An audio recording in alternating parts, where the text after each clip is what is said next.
I have never seen an actual human sacrifice.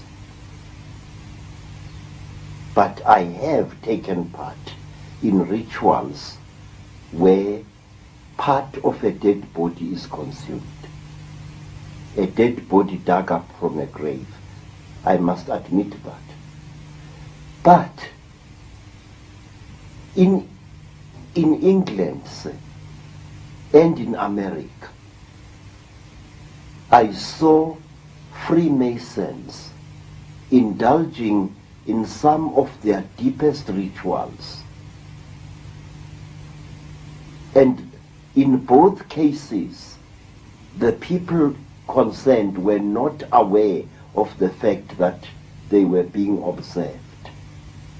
At one time in Johannesburg, I viewed a Freemason ritual through a pair of binoculars. They were performing this ritual in a brightly lit room, and we watched nearly every detail of what they were doing. In England, I saw again the same thing close up. And again, the people concerned were not aware of my presence or the presence of the friend who had brought me to see what was happening. You know, sir, before I go deep in answering your question, can I ask you, sir, are you a religious man? No. Good. Then another question, sir. Please. It is African courtesy that I should ask questions just as you ask me questions. Please, sir, exactly why do human beings or the Chitauli perform human sacrifice? What is the reason behind this ghastly practice? Well, first of all, from people I've spoken to who've taken part in these rituals, they tell me there's something in the blood which they want to consume because for some reason they need it, and it appears they want blonde-haired, blue-eyed people for that more than any other. And the other thing, I guess, is that if you can perform a very malevolent, terrifying ritual in a particular vortex point, then you're going to affect the energy field very powerfully. And another reason which we've talked about is that at the point of sacrifice, this evil eye, this hypnotic stare, which these Chitahuli crossbreeds and the Chitahuli themselves seem to have, can suck a person's energy consciousness out of their body. Yes, sir.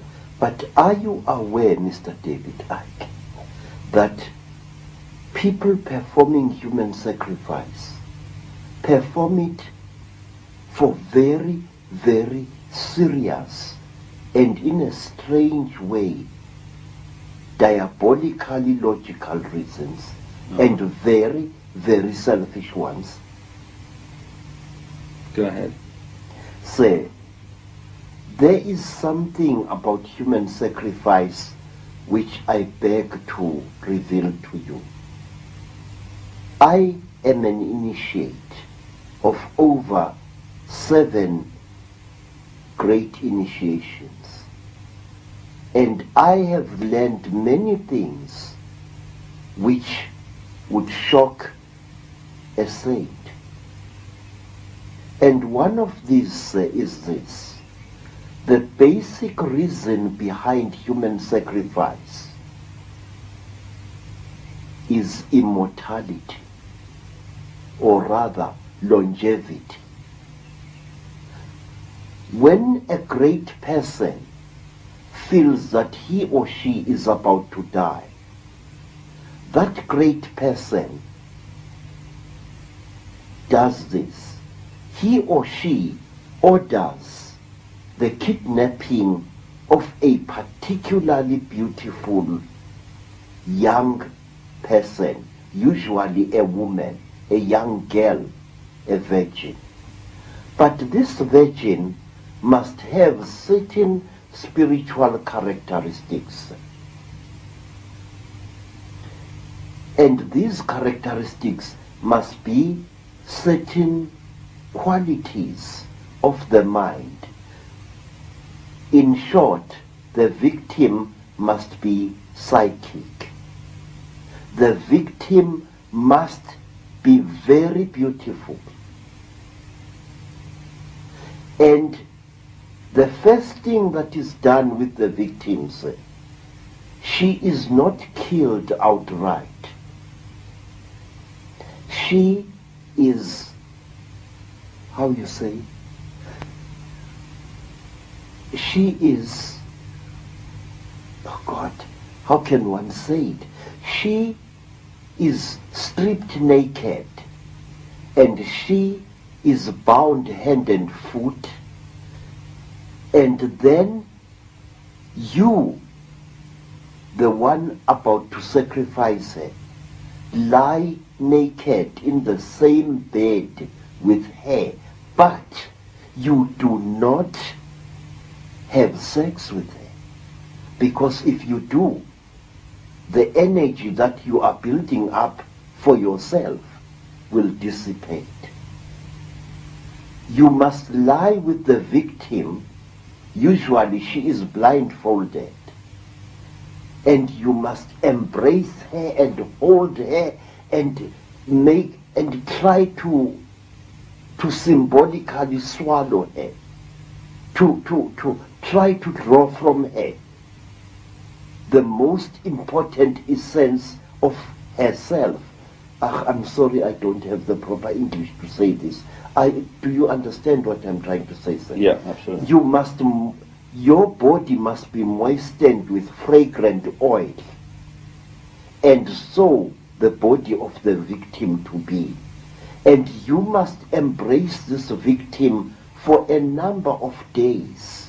You're trying to make a vibrational connection with them, is that what you're trying to do? Sir. Yes, sir. Yes, sir.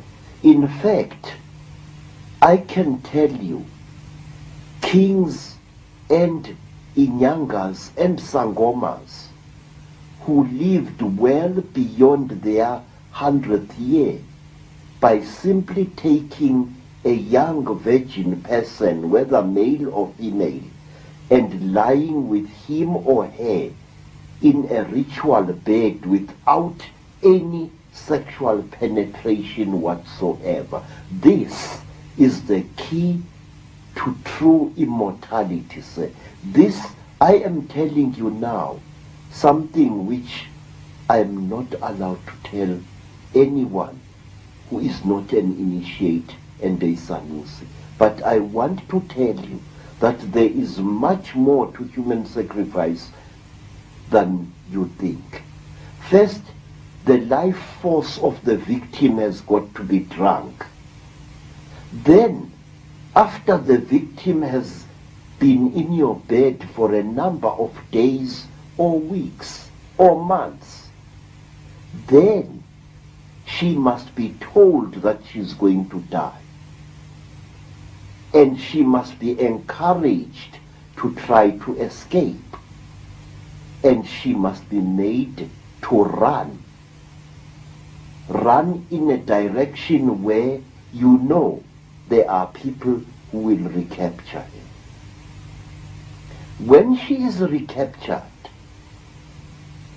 she will have a particular smell on her which is like that of an animal. You know, Mr. David, this may shock you as a white person, but I want to tell you these facts. Human sacrifice is much more than just cutting the throat of a victim. A long procedure is followed before